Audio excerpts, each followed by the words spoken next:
Brought to you by Agilus Diagnostics. Health test की बात आती है तो मैं भरोसा करता हूँ India largest diagnostics company Agilus diagnostics. खुद को टेस्ट करते रहो। नमस्कार, मैं हूं आपका दोस्त विजय विद्रोही। हमारे खास कार्यक्रम विजय फैक्टर में आप सबका स्वागत है। अजीत पवार बगावत के मूड में नजर आते हैं। अजीत पवार महायुति का हिस्सा है और महायुति में सब कुछ ठीक नहीं चल रहा है। अजीत पवार ने एक झटके में राष्ट्रीय स्वयंसेवक संघ, प्रधानमंत्री नरेंद्र मोदी और उत्तर प्रदेश के मुख्यमंत्री योगी आदित्यनाथ के साथ साथ पूरी बीजेपी ब्रिगेड के नारे को ध्वस्त कर दिया है, पंचर कर दिया है। आपको ध्यान होगा कि योगी का नारा बड़ा हिट हो रहा था बीजेपी के हिसाब से, बटोगे तो कटोगे। लेकिन अजीत पवार का कहना है, बिना नाम लिए किसी का, कि इस तरह का विभाजनकारी नारा बाहर के लोग लगा रहे हैं, जो ठीक नहीं है, जो सामाजिक सद्भाव को बिगाड़ने वाला है, जो विभाजनकारी है। आप देखिए, अजीत पवार योगी आदित्यनाथ का नाम तक नहीं लेना चाह रहे। बाहर का आउटसाइडर वो आगे कह रहे हैं कि इस तरह के नारों को महाराष्ट्र की जनता में ठीक ढंग से नहीं लिया जाएगा। उनका एक तर्क है कि महाराष्ट्र की अपनी परंपरा है, वहाँ का अपनी संस्कृति है, जिसमें सामाजिक विषमता या सांप्रदायिक सद्भाव को बिगाड़ने वाला माहौल लोगों को पसंद नहीं है। अजीत पवार कह रहे हैं कि ये ज्योतिबा फूले की धरती है, ये साहू जी महाराज की धरती है, ये शिवाजी महाराज की धरती है, ये बाबा साहेब डॉक्टर भीमराव अंबेडकर की धरती है। तो एक झटके में उन्होंने खारिज कर दिया है योगी आदित्यनाथ को, प्रधानमंत्री को, संघ को। यही नहीं रुकते अजीत पवार, खुलकर मुझे लगता है बगावत के मूड में नजर आते हैं। उनको पता है कि बीजेपी बटोगे तो कटोगे नारे के जरिए अगर अपने हिंदू वोट को एकाग्र करना चाहती है, उसका ध्रुवीकरण करना चाहती है, 80-20 करना चाहती है, चुनाव को हिंदू मुसलमान करना चाहती है, तो नुकसान अजीत पवार को होने वाला है। क्योंकि अजीत पवार के कारण ही महायुति सरकार ने मदरसों में जो तनख्वाहें मौलवियों को दी जाती हैं वो बढ़ाई थी। फाइनेंस डिपार्टमेंट अजीत पवार के साथ पास था, हमें ये नहीं भूलना चाहिए।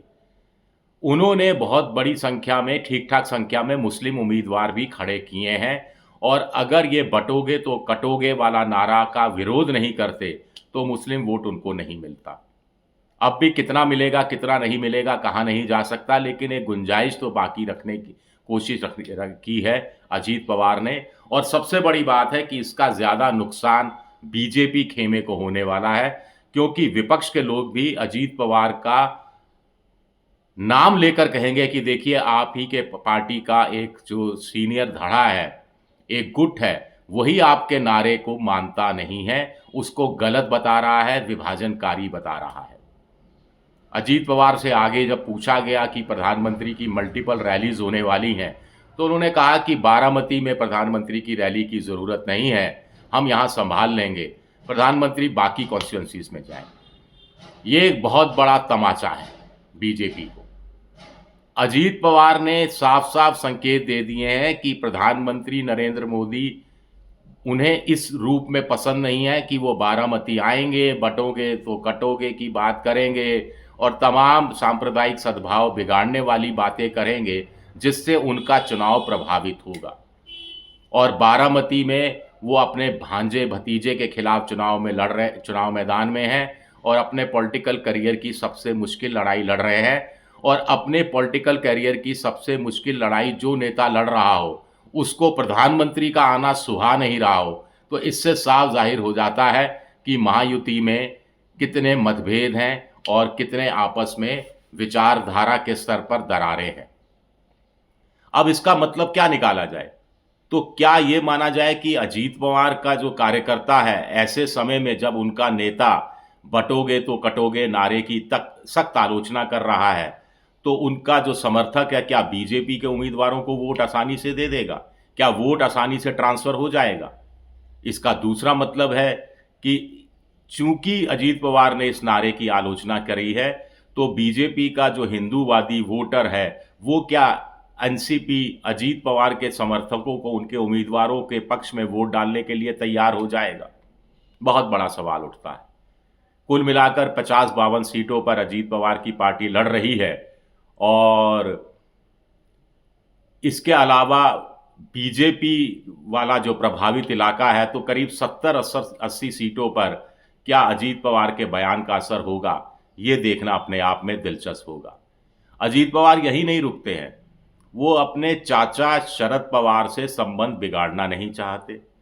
वो अपने चाचा शरद पवार से को इतना महत्व देना चाहते हैं ताकि शरद पवार का जो समर्थक है जो या एनसीपी का समर्थक है जो शरद पवार के साथ चला गया है वो अजीत पवार की तरफ भी सहानुभूति से देखे।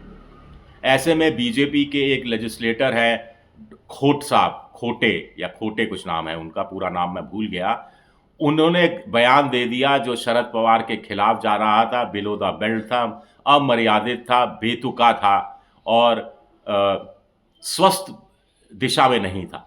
खोटे साहब ने कह दिया कि साहब शरद पवार कह रहे हैं महाराष्ट्र का चेहरा बदल कर रख देना है, तो क्या कैसा चेहरा, जैसा चेहरा क्या शरद पवार का है वैसा चेहरा वो महाराष्ट्र का बनाना चाहते हैं।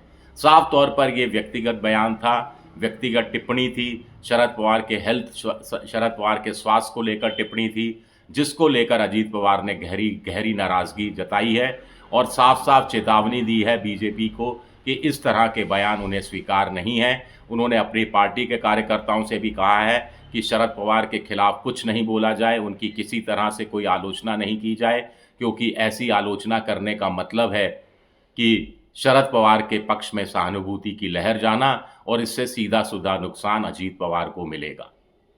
तो क्या अजीत पवार को कहीं ऐसा तो नहीं लगता कि बटोगे तो कटोगे हो गया, फिर इस तरह के शरद पवार को लेकर बेतुका बयान हो गया? बीजेपी क्या अजीत पवार को निपटा देना चाहती है, खत्म कर देना चाहती है और अजीत पवार भी इसका प्रतिवाद करने में लगे हुए हैं? क्योंकि देखिए लोकसभा चुनाव में प्रधानमंत्री ने शरद पवार को भटकती आत्मा कहा था, तब अजीत पवार को बुरा तो लगा था लेकिन वो चुप रहे थे, खामोश रहे थे, कुछ बोले नहीं थे।